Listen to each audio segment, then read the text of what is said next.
ನೀವು ಇವತ್ತು ಸೂತಕ ಇದ್ದೂ ಕೂಡ ನೀವು ದೇವಸ್ಥಾನವನ್ನು ಪ್ರವೇಶಿಸಿ ರುದ್ರಪಾರಾಯಣ ಮಾಡಿದ್ದು ಎಷ್ಟು ಸರಿ?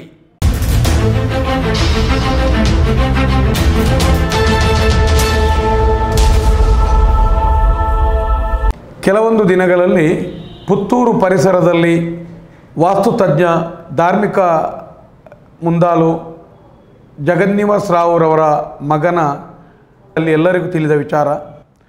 ಆದರೆ ಇದರ ಬಗ್ಗೆ ನಾವು ಮೊನ್ನೆ ಒಂದಷ್ಟು ನಮ್ಮದೇ ಆದಂಥ ರೀತಿಯಲ್ಲಿ ಕೆಲವೊಂದು ವಿಚಾರಗಳನ್ನು ಮುಂದಿಟ್ಟಿದ್ದೇವೆ. ಆದರೆ ಇವತ್ತು ಅಂದು ನಾವು ನ್ಯಾಯಭಿಕ್ಷೆಯನ್ನು ಕೇಳಿದ್ದು, ನ್ಯಾಯ ಕೊಡಬೇಕು, ಆ ಹುಡುಗಿಗೆ ನ್ಯಾಯ ಕೊಡಬೇಕು ಅಂತ ಕೇಳೋದು. ಆದರೆ ಇವತ್ತು ಬಂದ ಮಾಹಿತಿಯ ಪ್ರಕಾರ ಒಂದು ಧಾರ್ಮಿಕ ನಂಬಿಕೆಗೆ ಜಗನ್ನಿವಾಸ ರಾವ್ ಅವರಿಂದ ಒಂದು ಕಲಂಕ ಬಂದಿದೆ. ಬಹುಶಃ ತುಳುನಾಡಿನಾದ್ಯಂತ ದೈವಾರಾಧನೆ ಮತ್ತು ದೇವತಾರಾಧನೆಯಲ್ಲಿ ಇಲ್ಲಿಯ ಸಂಸ್ಕಾರದ ಭಾಗವಾಗಿ ಸೂತಕ ಎಂಬ ಒಂದು ನಿಯಮ ಇದೆ. ಇದು ಅಲಿಯಕಟ್ಟಿಗೆ ಒಂದು ಮತ್ತು ಮಕ್ಕಲಗಟ್ಟಿಗೆ ಒಂದು. ಇದು ಮಕ್ಕಲಗಟ್ಟಲ್ಲಿ ಈಗ ಜಗನ್ನಿವಾಸ ರಾವ್ ಅವರು ಮಕ್ಕಲಕಟ್ಟಿನ ವ್ಯಕ್ತಿ ಆದ್ದರಿಂದ ಅವರಲ್ಲಿ ಕೊಟ್ಟ ಹೆಣ್ಣು ಕುಲದಿಂದ ಹೊರಗೆ ಎಂಬಂಥ ನಿಯಮ ಇರುವುದರಿಂದ ಅಲ್ಲಿ ಈಗ ಅವರ ಮಗನಿಂದ ಗರ್ಭವತಿಯಾದದ್ದು. ಇವತ್ತು ಪ್ರಸ್ತುತ ಆ ಮನೆ ಈಗ ಸೂತಕದ ಮನೆಯಾಗಿದೆ. ಇಡೀ ಜಗನ್ನಿವಾಸ ರಾವ್ರವರ ಮನೆ ಕುಟುಂಬ ಪೂರ್ತಿ ಸೂತಕದ ಮನೆಯಾಗಿದೆ. ಆದ್ದರಿಂದ ಒಬ್ಬ ವಾಸ್ತುತಜ್ಞನಾಗಿ, ಧಾರ್ಮಿಕ ಚಿಂತಕನಾಗಿ, ಧಾರ್ಮಿಕ ವ್ಯಕ್ತಿಯಾಗಿ ನೀವು ಆಚರಿಸಲೇಬೇಕು ನೀವು ಈ ಸೂತಕವನ್ನು.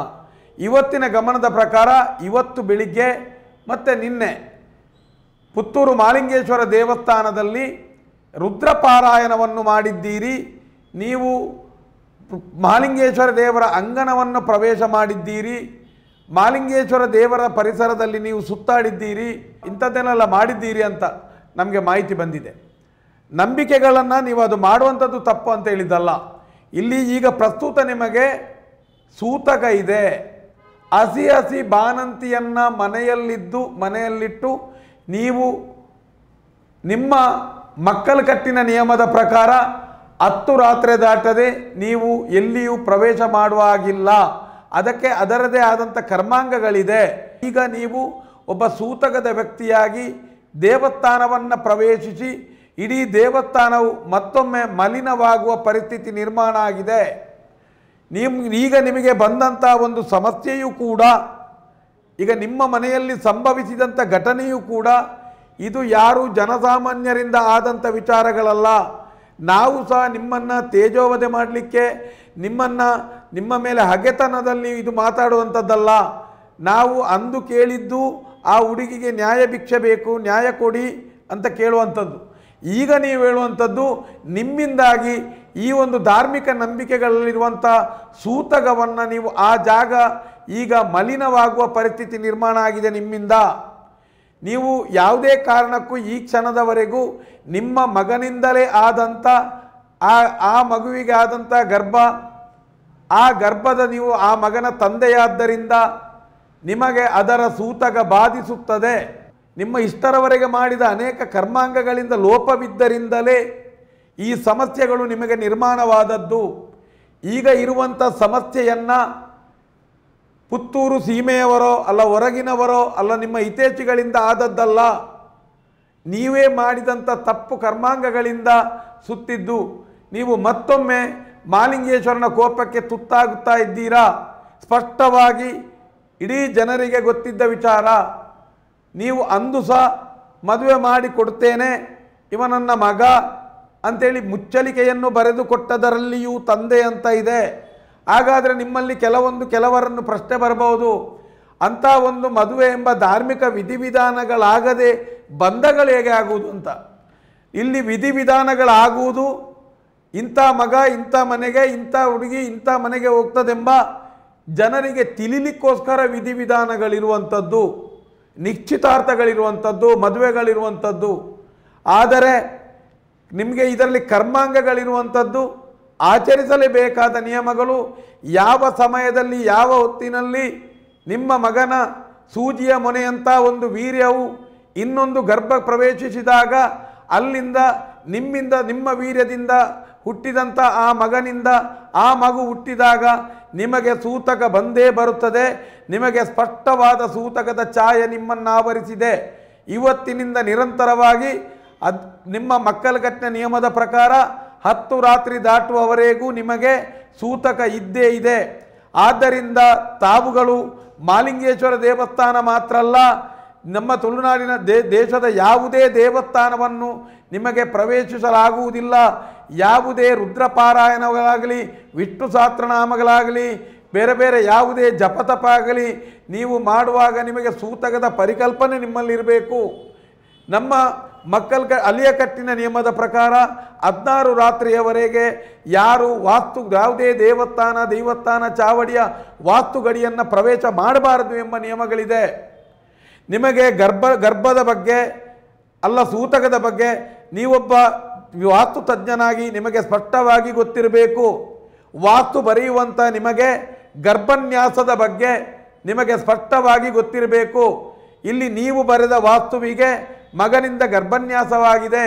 ಆದ್ದರಿಂದ ಅದು ಈಗ ನಿಮ್ಮ ಮನೆಯಲ್ಲಿ ಹಸಿ ಬಾಣಂತಿಯೊಂದು ನಿಮ್ಮ ಮನೆಯಲ್ಲಿದೆ. ನಿಮ್ಮ ಮಗನ ಹೆಂಡತಿಯಾಗಿ ಪ್ರಾಕೃತವಾಗಿ ದಾಖಲೆಗಳಲ್ಲಿ ಯಾವ ರೀತಿ ಹೊಂದಾಣಿಕೆ ಆಗ್ತದೋ ಗೊತ್ತಿಲ್ಲ. ದೇವರ ಇಚ್ಛೆಯಲ್ಲಿ ಪ್ರಕೃತಿಯ ನಿಟ್ಟಿನಲ್ಲಿ ಪಂಚಭೂತಗಳ ಸಾಕ್ಷಿಯಾಗಿ ಈಗ ಆ ಮಗು ನಿಮ್ಮ ಮನೆಯ ಸೊಸೆ, ನಿಮ್ಮ ಮಗನ ಹೆಂಡತಿ. ನಿಮ್ಮ ಮಕ್ಕಳಗಟ್ಟಿನ ನಿಯಮದ ಪ್ರಕಾರ ನೀವು ಸ್ಪಷ್ಟವಾಗಿ ಸೂತಕಗಳನ್ನು ಆಚರಿಸಬೇಕಾಗುತ್ತದೆ, ಆಚರಿಸಲೇಬೇಕು. ಈ ಸಮಸ್ಯೆಗಳಿಂದ ಮತ್ತೆ ಅಲ್ಲಿ ಸಾನ್ನಿಧ್ಯಕ್ಕೆ ತೊಂದರೆಗಳು ಬಂದರೆ ಇದಕ್ಕೆ ಯಾರು ಹೊಣೆ? ನಿಮಗೆ ಸಾಮಾನ್ಯ ಪರಿಕಲ್ಪನೆಯಾದರೂ ಬೇಕಿತ್ತು.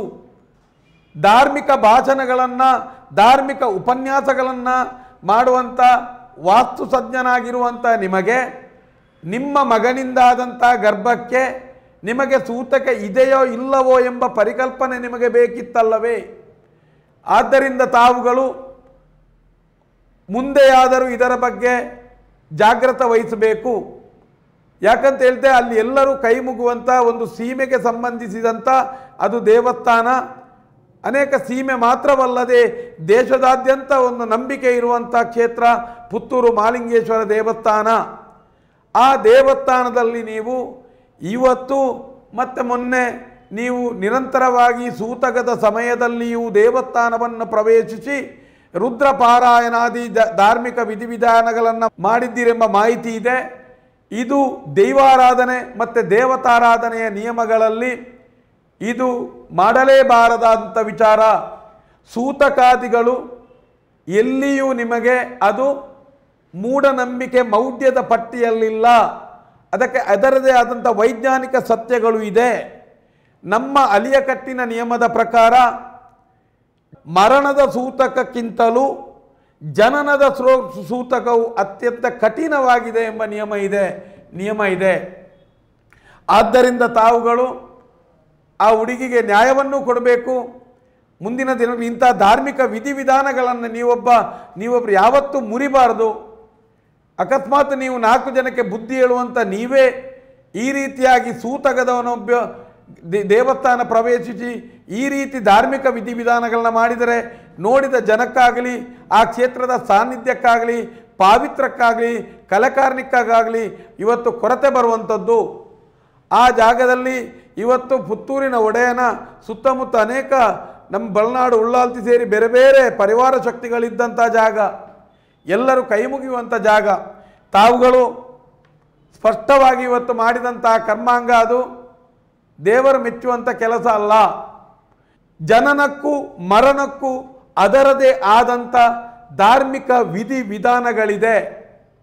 ಹೆರಿಗೆಯಾದಂಥ 5 ದಿನಗಳಿಗೆ ಏನು ಮಾಡಬೇಕು, 16 ದಿನಗಳಲ್ಲಿ ಏನು ಮಾಡಬೇಕು, 40 ದಿನದಲ್ಲಿ ಏನು ಮಾಡಬೇಕು, ಯಾವ ರೀತಿಯ ಆಚರಣೆಗಳು, ಮತ್ತು ಸೂತಕದ ಛಾಯದಿಂದ ಹೊರಬರಲಿ ಯಾರ್ಯಾರು ಬರಬೇಕು, ಏನೇನು ವಿಧಿವಿಧಾನಗಳಾಗಬೇಕು, ಇದು ಎಲ್ಲವೂ ನಿಮಗೆ ತಿಳಿದಿರಬಹುದು ಅಂತ ನನ್ನ ಇಚ್ಛೆ. ತಿಳಿದಿರಬಹುದು ನಿಮಗೆ.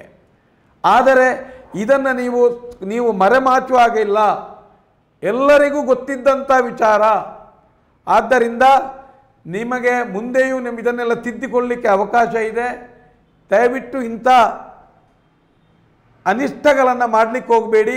ಒಬ್ಬ ವಿಪ್ರೋತ್ತಮರಾಗಿ ನೀವು ನಿಮ್ಮ ಬಾಯಿಂದಲೇ ಹೇಳಿದಂಥ ಮಾತಿನಿಂದ ಇಂಥ ತಪ್ಪುಗಳು ನಿಮ್ಮ ಮನೆಯಲ್ಲಿ ನಡೆದರು ನೀವು ಇವತ್ತು ಸೂತಕ ಇದ್ದೂ ಕೂಡ ನೀವು ದೇವಸ್ಥಾನವನ್ನು ಪ್ರವೇಶಿಸಿ ರುದ್ರಪಾರಾಯಣ ಮಾಡಿದ್ದು ಎಷ್ಟು ಸರಿ? ಇದು ಖಂಡಿತವಾಗಿಯೂ ನೀವು ಆ ರೀತಿ ಸೂತಕದಲ್ಲಿ ಹೋಗಿ ಸಾನ್ನಿಧ್ಯವನ್ನು ಮಲಿನ ಮಾಡಿದ್ದೀರಿ ಅಂತ ಹೇಳುವಂಥದ್ದು. ಈಗ ನಿಮಗೆ ಆದಂಥ ಸಮಸ್ಯೆಯನ್ನು ಜನಸಾಮಾನ್ಯರು ಸೃಷ್ಟಿ ಮಾಡಿದ್ದಲ್ಲ. ನಿಮ್ಮ ಅನೇಕ ವರ್ಷಗಳಿಂದ ತಪ್ಪು ವ್ಯವಸ್ಥೆಗಳಿಂದ, ನಿಮ್ಮ ನಡವಳಿಕೆಗಳಿಂದ ಆ ಮಾಲಿಂಗೇಶ್ವರ ದೇವರೇ ಕೊಟ್ಟಂಥ ಶಿಕ್ಷೆ ಇದು. ಆದ್ದರಿಂದ ಇನ್ನೊಂದು ಈ ಶಿಕ್ಷೆಯು ನಿಮ್ಮಿಂದಲೇ ಕೊನೆಯಾಗಲಿ, ಮತ್ತೆ ನಿಮ್ಮ ತಲೆಮಾರಿಗೆ ಮುಂದುವರಿಸದಾಗೆ ನೋಡಿಕೊಳ್ಳಿ. ಈಗ ನಿಮಗೆ ಅವಕಾಶಗಳಿದೆ. ದೇವರಲ್ಲಿ ಆ ಸೂತಕ ಕಲೆದಾದರೂ ದೇವರಿಗೆ ಪ್ರಾರ್ಥಿಸಿ ಆ ಮಗುವಿಗೆ ಒಂದು ಮನೆಗೆ ಒಂದು ಸೊಸೆಯಾಗಿ ತಂದು ಇದಕ್ಕೆ ಪಾಪ ಪರಿಹರಿಸಿಕೊಳ್ಳಿ. ಈ ಪಾಪದ ಕೊಡ, ಈ ಪಾಪದ ಸಂಕಲೆಯು ಮುಂದುವರಿಯದ ಹಾಗೆ, ನಿಮ್ಮ ಇನ್ನೊಂದು ತಲೆಮಾರಿಗೆ ಹೋಗದ ಹಾಗೆ ನೀವು ಗಮನ ಹರಿಸಿ ಅಂತ ಹೇಳುವಂಥದ್ದು.